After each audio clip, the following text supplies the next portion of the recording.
तो जय हिंद जय भारत दोस्तों, आप देख रहे हैं लाइव भारत में हुआ का दोस्त सफर शुक्ला। आज हम पहुंचे हैं यूपी इलेक्शन 2022। तो गोंडा जिले के लिए सबसे अच्छी सीट मानी जाने वाली बीजेपी की हम बात कर रहे हैं यहाँ के विधायक रमापति शास्त्री जी, और हम पहुंचे हैं आज नवाबगंज में। और सबसे बड़ी बात 1974 में पहली बार जनसंघ से चुनाव लड़े, और उसके बाद 77 में, और उसके बाद हम आपको बताएं जीते 1999 में, 1991, 1993 में, 1997, 2017 मनकापुर। तो 6 बार दीक्षित से जीते हैं, और 2017 में मनकापुर यानी राजा वहाँ मनकापुर के राजा वहाँ से। और सबसे बड़ी बात, इनके जो गुरु हैं, राजनीतिक गुरु, वो नानाजी देशमुख हैं। और सबसे बड़ी बात कि हमारे पूर्व प्रधानमंत्री अटल बिहारी वाजपेयी के सिद्धांतों को मानते हैं। तो हमारे साथ कैबिनेट मिनिस्टर उत्तर प्रदेश और अनुसूचित जाति के अध्यक्ष भी रहे हैं। तो रमापति शास्त्री जी का आप आज पहुंचे हैं, आपका बहुत बहुत स्वागत है सर। हम लाइव भारत की तरफ से आज आए हैं। तो आपका है, आप हमारे पास आए हैं, तो आप किसी के पास हम जाना चाहते हैं, आप हमारे पास आए हो, स्वागत आपका है। चलिए, तो आजकल जो अयोध्या की बात करें, देश दुनिया में अयोध्या और जय श्री राम, सनातन धर्म की बात करें तो जय श्री राम का नारा आज अमेरिका में गूंजता है, और आज उत्तर प्रदेश के गोंडा के नवाबगंज कस्बे में। इस पर ज़्यादा टिप्पणी नहीं करना चाहता, लेकिन मैं कहना चाहता हूँ जय श्री राम का नारा जो आज गूंज रहा है, ये परसों पहले गूंजना चाहिए था। हम गुलाम रहे उसके पहले बाद भी, अभी तक जब हम स्वतंत्र हुए, देश हमारा आज़ाद हुआ, तो राम और कृष्ण और भोले बाबा ये हमारे सबसे बड़े आराम थे, और इनका तो सभी गूंजना चाहिए था। लेकिन ये कभी कभी होता है कि जिसके द्वारा जो गूंजेगा वो पहले खुशी मिलना था, इसलिए मैंने मोदी जी जोगी जी को श्रेय मिला। ऐसे तो श्री राम हमारे रग रग में हमारे देवता हैं, हमारे भगवान हैं, हमारे प्रिय हैं, हमारे पूजनीय हैं। इससे अच्छा कहाँ मौका मिलेगा कि राम जी को दर्शन करें, उनका जय जय श्री राम गूंजें, मंदिर बनवाएं, व्यवस्था कराएं, तो बड़ी बात है, बहुत बड़ी बात है। सबसे बड़ी बात है आपका बड़प्पन है। और अटल जी, अटल बिहारी वाजपेयी राजनीतिक गुरु आप उन्हें मानते हैं, क्योंकि आप पहली बार जनसंघ से आए 1974 में, दीक्षित आपने 6 बार फतेह किया, 7वें बार आपने किला फतेह कर किया। मनकापुर राजे का आशीर्वाद किनके साथ है ये तो सियासत जानती है, आप भी जानते हैं, मैं भी जानता हूँ। लेकिन जनता आपके, मैंने यहाँ पे सर्वे किया नवाबगंज में, तो योगी और विकास ये दोनों नवाबगंज में हमारी सर्वे टीम को मिला। देखिए, तो मेरा सौभाग्य था कि भारत रत्न के रूप में भारतीय जनता पार्टी के बहुत बड़े नेता अटल बिहारी वाजपेयी का बर्दाश्त हमारे ऊपर था। राष्ट्रीय स्वयंसेवक संघ के स्वयंसेवक बनने के बाद से लोगों का, अब मैं तो स्वयंसेवक बन करके प्रचारक बनना चाहता था, लेकिन हमको राजनीति में संगठन ने जो तय कर दिया, इसलिए संगठन ही मेरी माँ है, मेरा बाप है, और जो स्थिति वो तय करेगी भाई हम मानेंगे, उसी को लेकर चल रहे हैं, आगे बढ़ते जाए। अटल जी का आशीर्वाद हमारे पास था, नानाजी देशमुख का आशीर्वाद था हमारे पास, और सुंदर सिंह भंडारी जी का आशीर्वाद था, हमारे भारतीय जनता पार्टी के बड़े नेताओं का जनसंघ से लेकर के अब तक उनका आशीर्वाद हमारे पास था। आज भी हमारे ऊपर सारे भारतीय जनता पार्टी के उच्च स्तर से लेकर के छोटे कर्मचारी कार्यकर्ता तक सबका अधिकार मुझे प्राप्त है, और सबका आशीर्वाद मुझे प्राप्त है।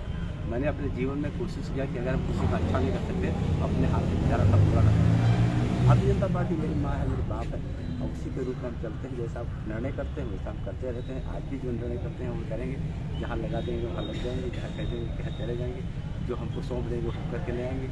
ये हमारा अपना कर्तव्य है, इस कर्तव्य को मैं जब तक जीवित रहूँगा तो तब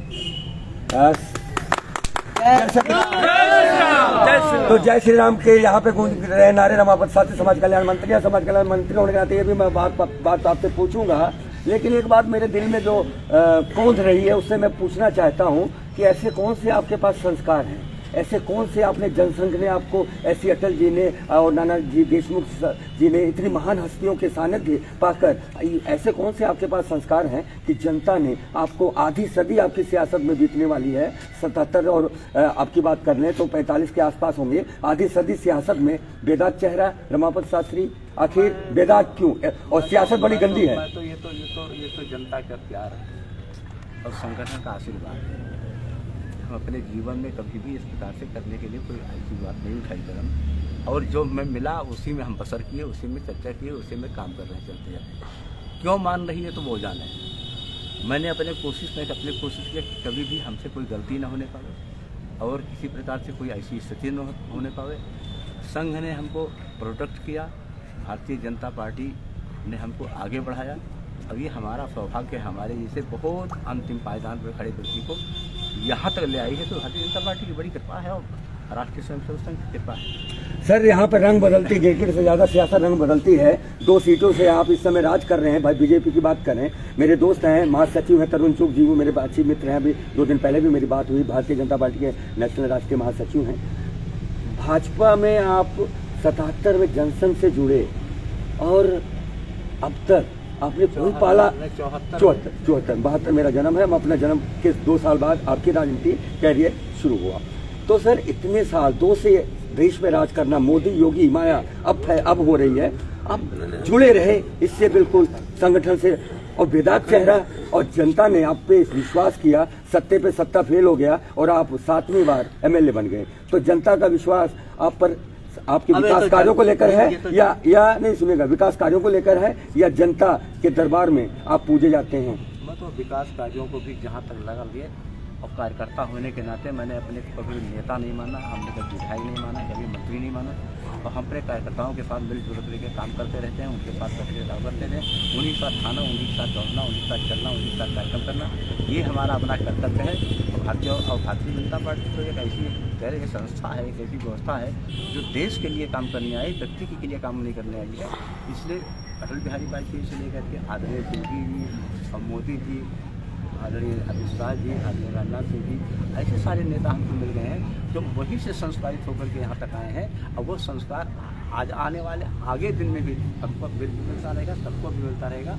मेरे जैसे साधारण परिवार के से आने पर इतना जनसंघ ने और संघ ने वो दिया है, मेरी बहुत बड़ी बात है। बहुत बड़ी बात है। बड़प्पन है कि समाज कल्याण मंत्री एक ऐसी बात करे, छोटे से किसान का बेटा जब समाज कल्याण मंत्री बनता है, पहली बार जब विधायक बनता है, तो विष्णुपुर की बात करें, पूरा देश दुनिया ब्रेकिंग खबर होती थी। लेकिन उस समय अखबारें हुआ करती, तीसरी खबर छपती थी। लेकिन अब सोशल मीडिया का जमाना है, सबसे बड़ा लाइव भारत विभाग बातचीत करता है और समाज कल्याण मंत्री से एक बार समाज के लिए, कल्याण के लिए एक बात जरूर पूछेगा। विकास की बात हम उनके पीआरओ से करेंगे, लेकिन समाज कल्याण के लिए, सर समाज कल्याण के आप मंत्री हैं, एक बहुत बड़ी समस्या है, योगी का सिस्टम बढ़िया है, गौशाला बन गई, गौवे नहीं है, आवारा पशु, केवल किसान एक मुद्दे पर योगी सरकार के खिलाफ है, वो है आवारा पशु। इसका निर्धारण समाज के कल्याण के लिए हल निकाला है नवाबगंज में एक बंदे ने कि 1000 रुपया जो गाय आप उनको देते हैं, गौशाला को किसानों को दें, किसान आवारा पशु नहीं छुट्टा छोड़ेगा। ये आपकी जनता ने कहा है, आपके विधानसभा के लोगों ने कहा है। विधानसभा लोगों के नवाबगंज का पीएम हाउस और लाइव भारत के सर्वे में मतलब 95% बीजेपी है। हमने खोल के लिख दिया कि साइकिल पेंशन यहाँ पे दिख रही है। समाज के कल्याण के लिए सर आवारा पशुओं के लिए कोई निदान है आपके पास, आपकी सरकार के पास?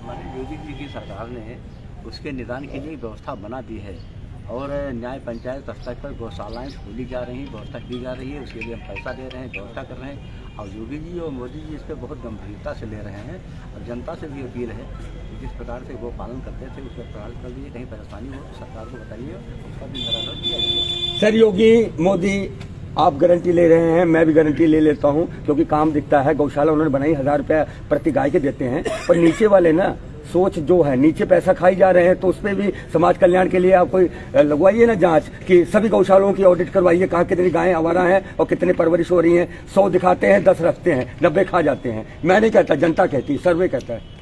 ये तो राजीव गांधी के ज़माने में था कि 100 रुपये में 85 पैसा खा जाते थे, 15 पैसा आता था। अब 100 में 100 जाता है, जाएगा। अभी कुछ लोग नए हैं, नहीं जान पाते हैं, कुछ धीरे धीरे ट्रेनिंग करेंगे, व्यवस्था करेंगे और सारी व्यवस्था ठीक होगी।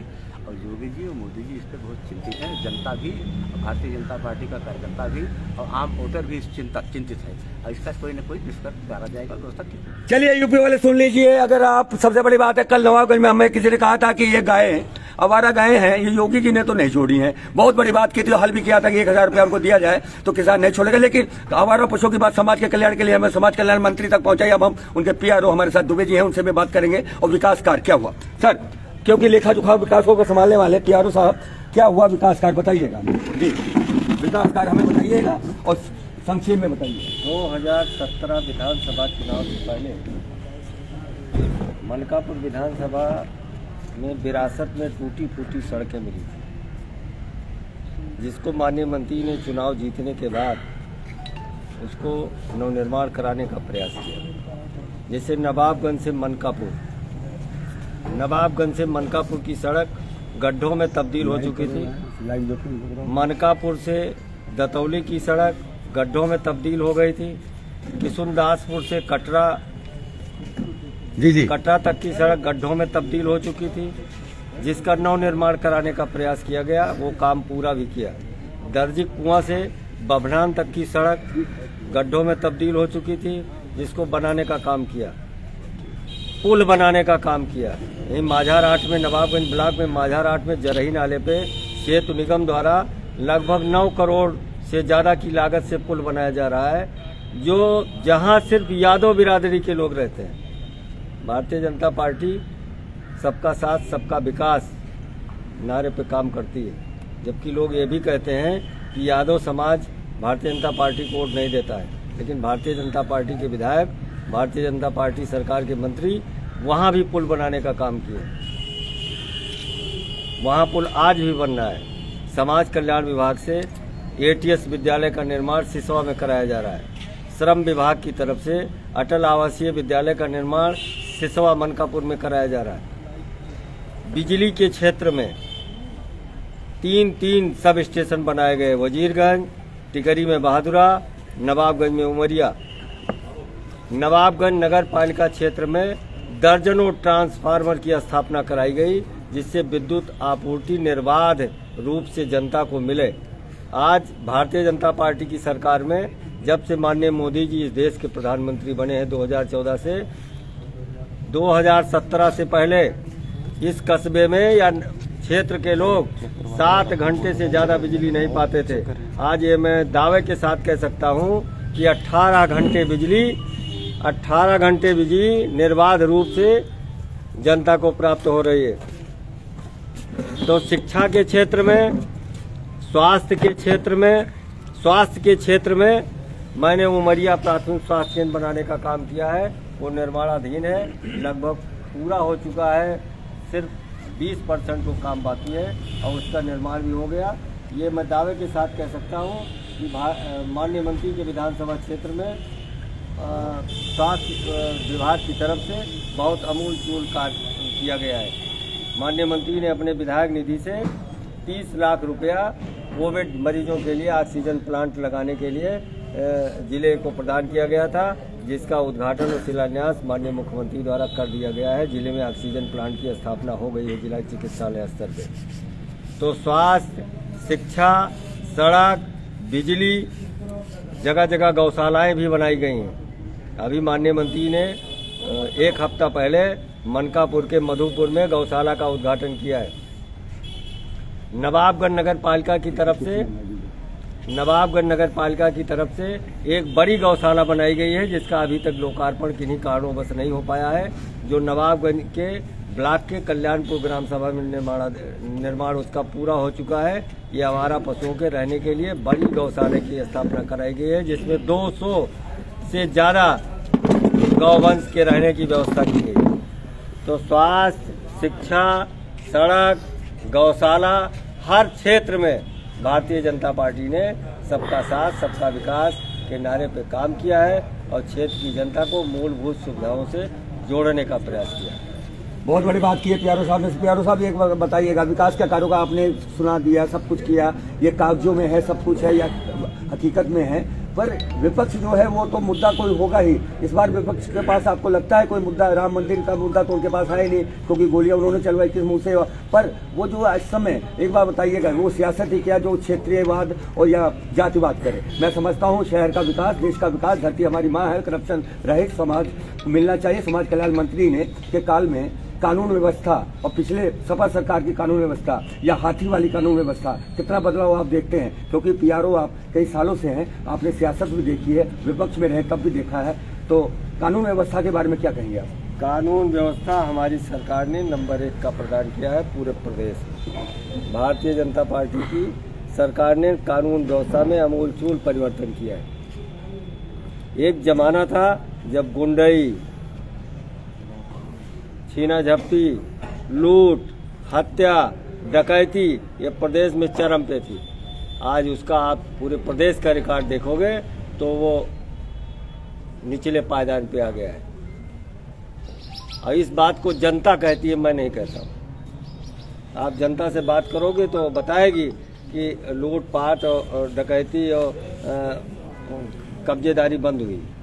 चलो सब कुछ तो बंद हो गया, तो फिर मुद्दा क्या रह गया विपक्ष के पास? सपा के पास क्या मुद्दा रहेगा? मंत्री जी के खिलाफ कोई ना कोई सपा के इलेक्शन लड़ेंगे। पिछली बार तो कांग्रेस आई नहीं, और यहाँ पर जो इलेक्शन लड़े पिछली बार जीते रमेश गौतम और दूसरे राम विष्णु आजाद, और ये दोनों। पर इस बार टक्कर तो किसी से भी नहीं लगती मुझे, क्योंकि मैंने मनकापुर में मैंने देखा है। फिलहाल हम करेंगे नवाबगंज की बात करें तो यहाँ पर 5 और 95 का रेशो हमारी लाइव रिपोर्ट में आया है। हम लाइव दिखाया, हम किसी की पार्टी की बखानबाजी नहीं करते, पर आया है, आपने भी देखा होगा। तो विकास हुआ है, इसलिए जनता बीजेपी के साथ है, या राम मंदिर मिल गया है इसलिए साथ है? राम मंदिर तो आस्था का विषय है। क्या बात? राम मंदिर तो हमारे आस्था का विषय है। और भारतीय जनता पार्टी का गठन जब से हुआ है, भारतीय जनता पार्टी का जब से गठन हुआ है तो भारतीय जनता पार्टी के घोषणा पत्र में रहता था कि राम मंदिर का निर्माण, उसको माननीय मोदी जी और माननीय योगी जी ने मिल के पूरा करने का काम किया। चलिए, सुप्रीम कोर्ट ने कहीं ना कहीं इनके इरादों को फल दिया। तो फल देने की बात करें तो राजनीति में फल देने वाले, और हम करें रमापति शास्त्री, उनके भाई हमारे साथ है बाबूलाल शास्त्री जी। सर एक सवाल, नेताजी आपने देखा होगा, बेफोर्स कांड वाले नेताजी भी रहे हैं, बाद में चाहे बरी हो गए XYZ, मैं नहीं जानता, बड़े नेताजी हैं, उनका कैरेक्टर सर्टिफिकेट मैं नहीं देना चाहता। लेकिन एक बात बताइए, आपके सरस्वती कंठस्थ है, भाई हो तो ऐसा, आपके भाई जैसा नेता हो तो ऐसा, आपके भाई जैसा नेता हो तो ऐसा, भाई जैसा इंसान हो तो ऐसा, भाई जैसा। ये 3 सवाल एक ही है जवाब, एक ही जवाब है। वो कुछ बोलोगे और बस इतना ही? बस हंसी बताती है। 2022 में फिर नेताजी फिर मंत्री है समाज कल्याण, तो समाज कल्याण किया कि घर का कल्याण किया है? नहीं, समाज का कल्याण। तो जो घर के कल्याण करने वाले नेताजी हैं, करोड़ों अरबों में खेलते हैं, वो जाने उनका काम। तो ये समाज कल्याण किया है, घर का कल्याण भी हो जाएगा, समाज कल्याण होता है। सबसे बड़ी बात ये हमारे मनकापुर, आप लोग सब कहाँ से? मनकापुर के इलाके से नेताजी ने काम किया। क्या काम किया? जोर में बोलना, क्या काम नेताजी ने काम किया? हाँ, बहुत काम किया। आपके इलाके में कौन कौन से काम किया? हमारे इलाके में 4 किलोमीटर। अच्छा, और करप्शन कम हुई आपके इलाके में? बिल्कुल बिल्कुल। भ्रष्टाचार कम हुआ? जी हाँ, जी हाँ, भ्रष्टाचार कम हुआ? बिल्कुल बिल्कुल। जी बताइए। हमारे यहाँ 2 आवासीय विद्यालय बन रहे हैं। 70% गांव में सड़कें इनके द्वारा दी गई। बड़ी सड़कों का सुधार हुआ। जितना मंडी को जाने वाली, राजधानी को जाने वाली, ये सारी सड़कों का व्यापक स्तर पर हाईवे की तरह व्यापक रूप से सुधार हुआ। कानून व्यवस्था का सुधार हुआ। गुंडा राज तो जय श्री नारायण लग रहे हैं। और हम आपको रमापति शास्त्री के यहाँ पे कैबिनेट मिनिस्टर हैं उत्तर प्रदेश के, उनसे हमने बातचीत करवाई, लाइव तस्वीरें। तो सर आपने हमें वक्त दिया और बहुत बहुत आपका धन्यवाद। तो ऐसे ही आपके तेज कदम चलते रहे सियासत में। और बेदाग चेहरा 1974 से 7वीं बार MLA बने। और सबसे बड़ी बात, इतने सरल इंसान कि पंजाब के मंत्रियों को इन रमापति शास्त्री से सीख लेनी चाहिए। इतने सरल इंसान, क्योंकि ये खुद आगवानी करते हैं और सबसे बड़ी बात जनता के दिलों में बसते हैं। और मनकापुर में इस बार इनका परचम लहराना, ये लाइव तस्वीरें देख सकते हैं। ये जनता का कुछ कहना चाहेंगे जनता के बारे में? ऐसा मिनिस्टर हमारे क्षेत्र को नहीं मिला कभी। हमारा मनकापुर क्षेत्र बहुत ही पिछड़ा हुआ था, जो कि आज हमारे यहाँ विकास कार्य की लाइन लगी है। चाहे पुल हो, सड़क हो, जल हो, थल हो, नभ में सारी क्षेत्र में माननीय मंत्री जी ने कार्य किया है।